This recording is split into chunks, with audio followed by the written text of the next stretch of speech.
Nuclear talks may be stalled, but South Korea is not backing down in its efforts to re-engage with North Korea. South Korean and U.S. envoys are discussing giving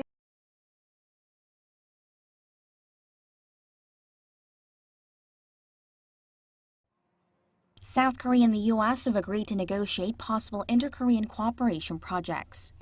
That's according to Seoul's top nuclear envoy Lee Do-hoon following talks with his U.S. counterpart Stephen Biegun in Washington on Thursday. He said now is just the start of the process. Lee said he explained Seoul's position and that the two sides will continue to work together based on mutual respect. The U.S. has always expressed its respect for the decisions South Korea makes as a sovereign nation. I believe it's important that Seoul and Washington work hard together and coordinate with each other as allies on the basis of respect. South Korea has been looking to get inter-Korean relations back on track through joint projects amid the nuclear standoff between Pyongyang and Washington. Earlier this week, President Moon Jae-in said that individual tours do not violate UN sanctions and that it could help bring North Korea back to the negotiating table. But Lee noted that there could be minor issues in terms of what tourists can bring to the north.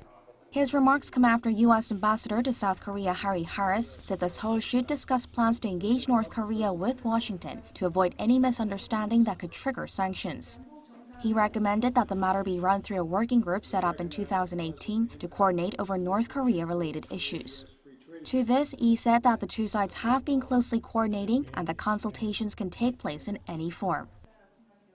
We can talk over the phone, we can meet and also hold working group discussions depending on the situation at the time.